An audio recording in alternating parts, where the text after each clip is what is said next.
श्री दत्तप्रबोध अध्याय 48. महर्षी शुक, नारद आणि भृगूची कथा. अध्यायाला सुरुवात करूयात. मागील अध्यायाच्या शेवटी आपण पाहिलं की गोरक्षनाथांचं कळबळ येऊन मच्छिंद्रनाथांनी श्री सद्गुरु दत्तात्रयांची आळवणी करण्यास सुरुवात केली. त्यांच्याबरोबरच बाकीच्याही सर्व योगीजनांनी ही दत्तात्रयांची आरती गाण्यास सुरुवात केली, स्तवन म्हणण्यास सुरुवात केली. गोरक्षनाथही दिनवाणे होऊन शरण गेले आणि कळवळून विनवू लागले, दत्तात्रेया, मी अज्ञानी पामर आहे. अभिमानापायी मी तुला अभेरलं आणि स्वतःला संकटात पाडून घेतलं. पण माझी चूक मला उमगली, त्याचं प्रायश्चित्त मला मिळालं. म्हणूनच जेवे भावे मी तुला शरण आलो आहे. माझी लाज राखणं आता तुझ्याच हाती आहे. तूच माझी माऊली आहेस, तूच सावली. माता पिताही तूच आहे. तुझ्या पायी मी माझा प्राण दृढ संकल्पना अर्पण केला. आता तरी अंत पाहू नको, धावून ये. गुरुराया दर्शन दे. गोरक्षनाथांची आणि साऱ्या योगी वृंदांची हे करुणामय आळवणी ऐकून दीनदयाळ दत्तात्रय प्रकट झाले. त्यांची ती भव्य सतेज मूर्ती पाहताच सर्वांनी टाळ्यांचा गजर केला. त्यांच्या नामाचा जय जयकार केला. फुलं उधळली, आनंदानं सारी नाचली. स्वर्गातही दत्तात्रयांचं दर्शन घ्यायला यक्ष, गंधर्व, किन्नर, देवाधिदेवांची, अप्सरांची दाटी झाली. सर्व अवधूत नामाचा जय जयकार करू लागले, गर्जना करू लागले. वाद्यांच्या गजरानं अंबरही दुमदुमलं. सारे देवाधिदेव ऋषीगणही हात जोडून अवधूतापाशी उभे राहिले. एकमेकांना प्रेमानं भेटू लागले, आलिंगन देऊ लागले. सर्वत्र आनंद सोहळा सजू लागला. या आनंद सोहळ्यात ब्रह्मा, विष्णू, महेश, देवपाळ, इंद्र, नारद, तुंबा, यक्ष, किन्नर, गणगंधर्व, नळ, कुबेर, वरुण, विद्याधर, सविता हे सारे होते. दैत्य दानवही दत्तात्रयांच्या दर्शनासाठी आले होते. देवांबरोबर राहिले होते. आपापसातला वैरभाव विसरून बंधुभावना वापरत होते. आणखीन एक चमत्कार आपोआप घडला होता. दत्तात्रय प्रगट होताच सारी झाडं मोहरली होती. फळाफुलांनी लगडून गेली होती. सुगंधी वारा वाहू लागला. गिरनार पर्वतही प्रफुल्लित झालेल्या वृक्षवेलींनी शोभून दिसत होता. ठिकठिकाणी गोड्या पाण्याची सरोवर तुडुंब भरून वाहत होती. तहानलेल्यांची तहान शमवत होती. वृक्षावरले रसाळ फळे क्षुधितांची क्षुधा शमवत होते. भुकेले पांथस्थ फलाहार करून तृप्त होत होते. अशा आनंद कंद निवासी आपणही 2-4 दिवस मुक्कामाला जाऊन आपले पापताप निवारण करून घ्यावे म्हणून गावोगावहून अपार पांथस्थ येत होते. केवळ मानव प्राणीच दर्शनासाठी आतुरला होता असं नाही, तर खग, नग, पन्नग, गायी, व्याघ्र, कुरंग हे सारे येत होते. सर्व जीव मात्र संतोषित होते, दर्शनानं सुखावत होते. तिथं त्यावेळेला श्री दत्तात्रयांच्या जवळ भृगू, नारद आणि शुकही होते. दिगंबराचा ते महिमा गात होते. दिगंबरांच्या अद्भुत लीलांची महती सांगत होते. जगत उद्धारासाठी दत्तात्रयांनी विविध लीला केल्या, अवतार घेतले. स्वतः त्रिगुणात्मक झाले, योग सिद्धांचं कार्य केलं आणि लोभी मोही जनांच्या चित्तातील लोभ मोह धुवून काढून त्यांना निर्धूत केलं. त्यांच्या मनातला विवेक बळकट केला. दया समता देऊन त्यांच्या विचारांना चालना दिली.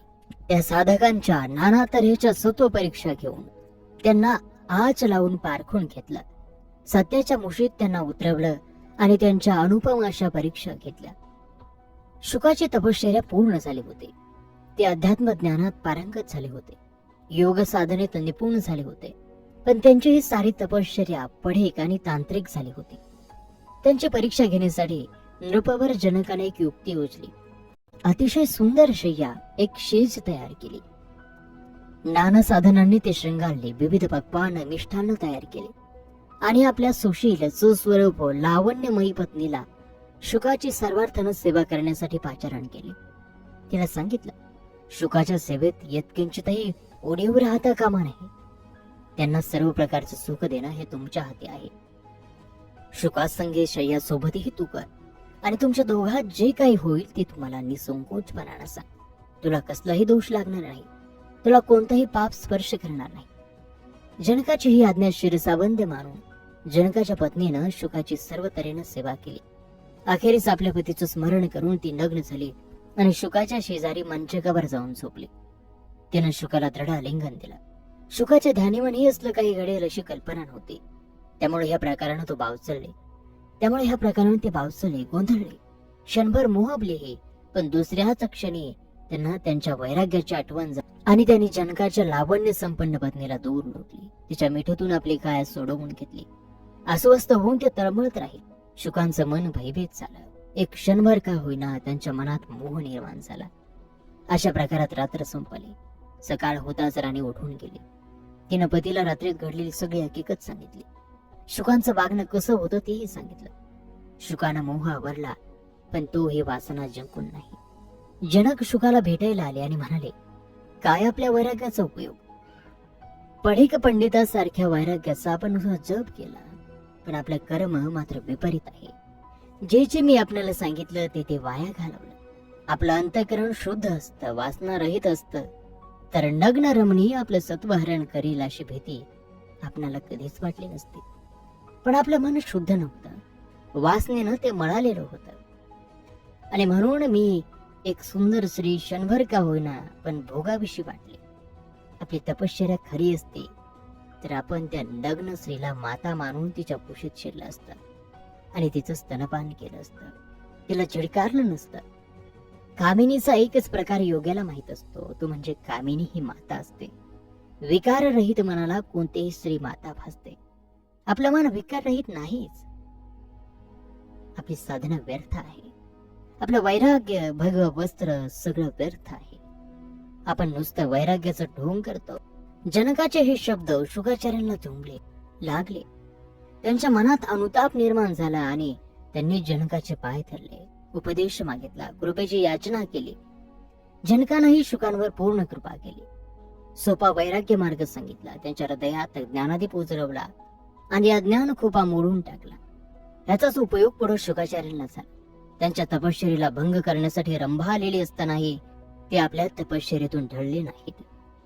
यासाठी माणसानं सावध असावं, निर्द्वंद निरभिमानी राहावं, सर्वांभूती समानता पाहावी. एकापासून अनेक झाले, अनेकातच एकत्व राहिले. निसंगात ते दंग झाले, असे परतत्व तुझे तूच पाहिलेस. असा तिघांचा संवाद होत असताना शुकालाही पुन्हा बोध झाला. सर्व भेदाभेद विसरून गेला. त्यांना अवधूतानं आत्मैव बोध घडवला आणि ते अविनाश पदाला पोहोचले.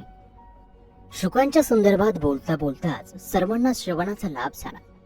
त्यानंतर नारदांकडे पाहून अवधूत बोलू लागले, नारद मुनी, तुम्ही तर ब्रह्मनिष्ठ, सर्व ऋषींमध्ये परमश्रेष्ठ, सर्व वैष्णवात पवित्र, वरिष्ठ, ज्ञानवृद्ध, वयवृद्ध, तपवृद्ध, योगवृद्ध, पण तुम्हालाही विकार चुकला नाही. ज्याप्रमाणे सापाला कितीही दूध पाजलं तरी त्याचा विषारीपणा जात नाही, तसेच कितीही कर्मनिष्ठ योगी झाला तरीही त्याला वासना चुकत नाही. हा अनुभव नारद मुनी तुम्हालाही आहे.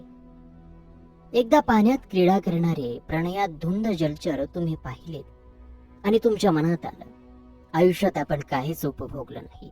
आपण उगीच एवढे वाढलो, प्रपंच सुख गमावून बसतो, शरीर सुखाला वंचित झालो. एवढं जगून काय मिळवलं? काहीच नाही. असं म्हणून काम मोहानं तुम्ही पछाडला. तुम्हाला तोच एक ध्यास लागला. ती इच्छा कशी पूर्ण करून घेता येईल असा विचार करता करता तुम्हाला श्रीकृष्णाची आठवण झाली आणि तुम्ही द्वारकेला निघालात. श्रीकृष्णाच्या राजवाड्यात आलात. 16 सहस्र नारींचा तो पती मोठ्या वैभवात दिमाखात आपल्या सिंहासनावर विराजमान झाला होता. त्यांनी तुमचं स्वागत केलं, तुम्हाला आसन दिलं, तुमचं क्षेमकुशल पुसलं, आगमनाचे कारण विचार, तुम्ही मनातला हेतू सांगितला. त्यावर तर श्रीकृष्ण हसले आणि म्हणाले, नारद मुनी, ज्या घरात माझा वास नाही, माझं येणं जाणं नाही, अशा घरातली स्त्री तुमची इच्छा पूर्ण करेल.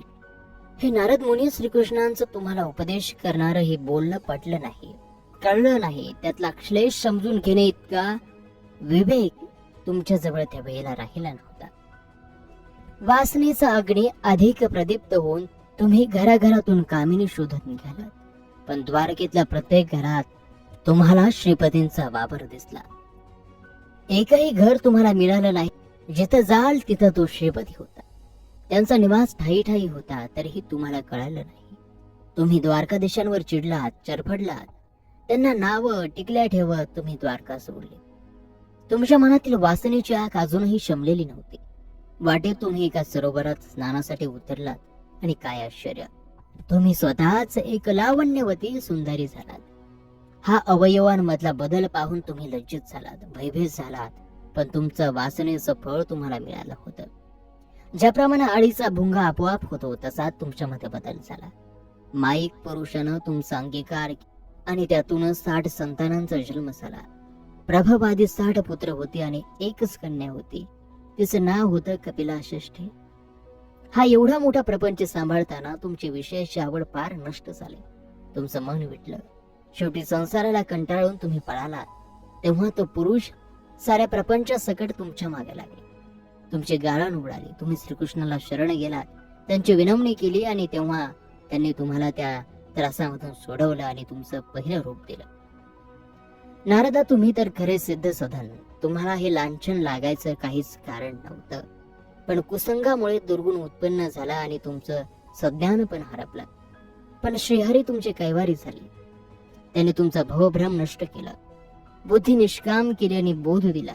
त्यानंतर तुम्ही अनन्य भावानं एकनिष्ठेनं हरिनाम संकीर्तनाचा घोष प्राणपणानं चालू ठेवला.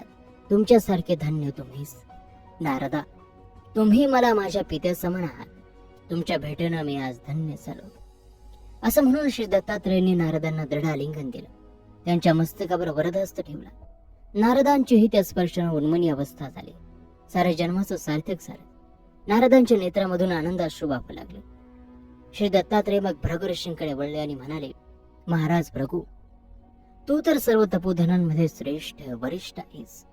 अंतर्ज्ञानात सर्वज्ञ आहेस. परीक्षा करण्यात श्रेष्ठ आहेस.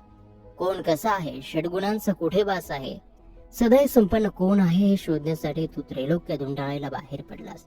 देव, दानव, जीवजंतू, मानव, अमानव सारे काही धुंडाळलेस. देवही चोखाळलेस, पण सर्वांग परिपूर्ण असा गुणी पुत्रा तुला कुठेच आढळला नाही. निराभिमानी शोधूनही सापडला नाही. प्रत्येक ठिकाणी एक होतं तर दुसरं नव्हतं, दुसरं होतं तर पहिलं नव्हतं. सर्व शोधून शोधून तू थकलास. आता फक्त नियंत्याकडे शोध घ्यायचा राहिला होता. शोध घेण्यासाठी तू कैलासावर गेलास. कैलासावर अपर्णेसह शिवशंकर बसले होते. त्यांच्या स्वभावाची परीक्षा करायची होती. म्हणून नमस्कार न करता तू उभा राहिलास. तुझा हा उद्धटपणा पाहून शिवशंकर रागावले.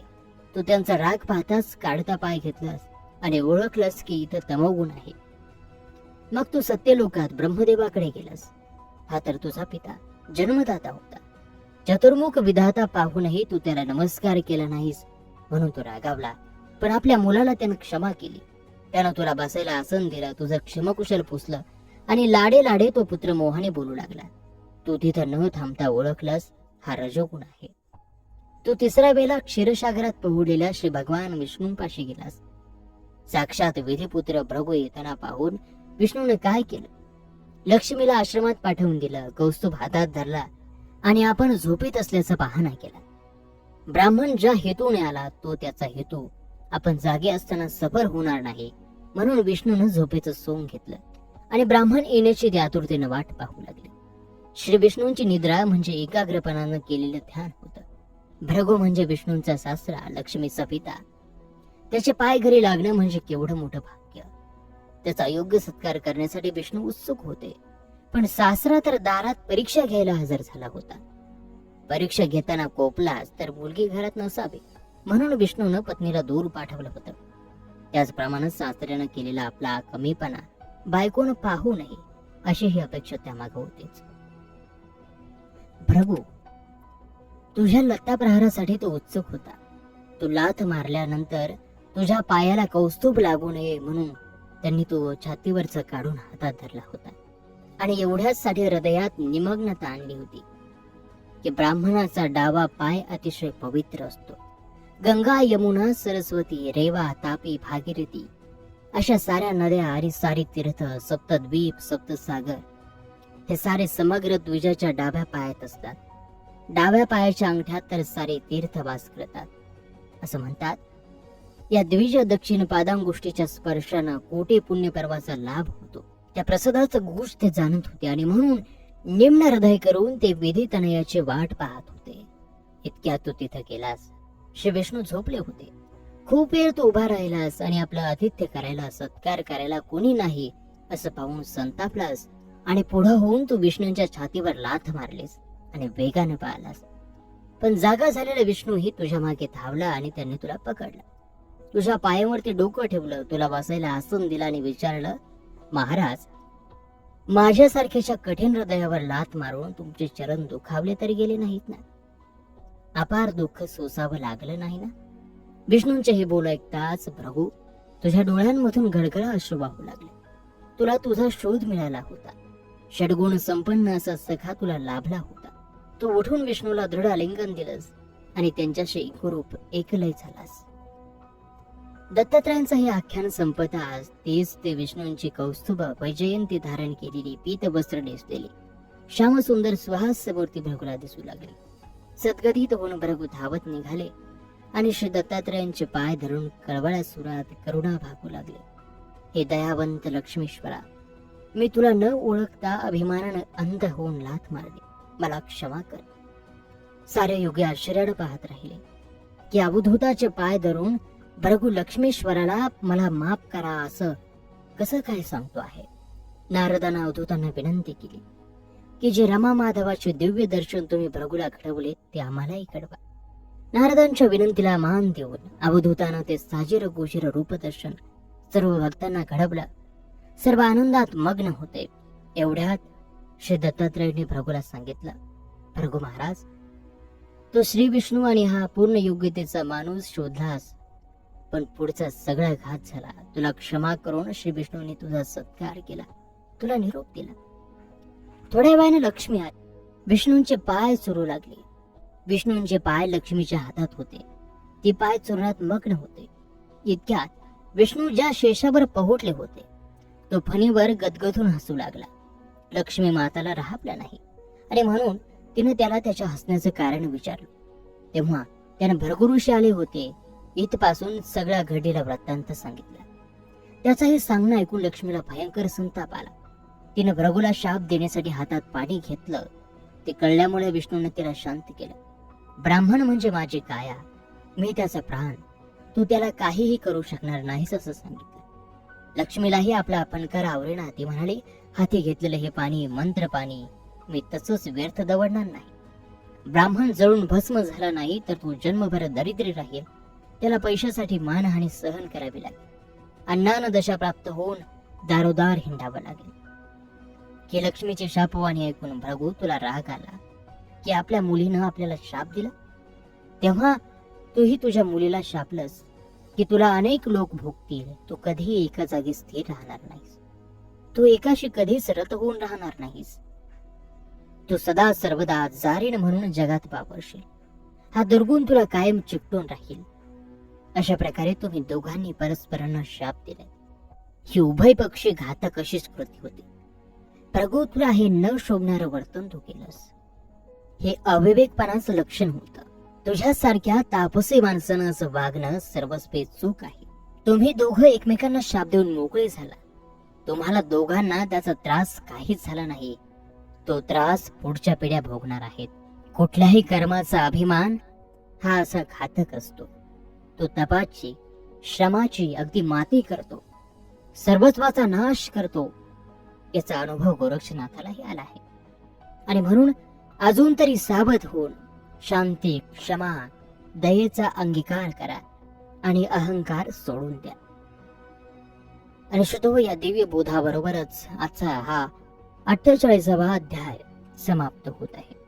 पुढील 49व्या अध्यायामध्ये दत्त गुरु आता गोरक्षनाथांना कृपाप्रसाद देणार आहेत.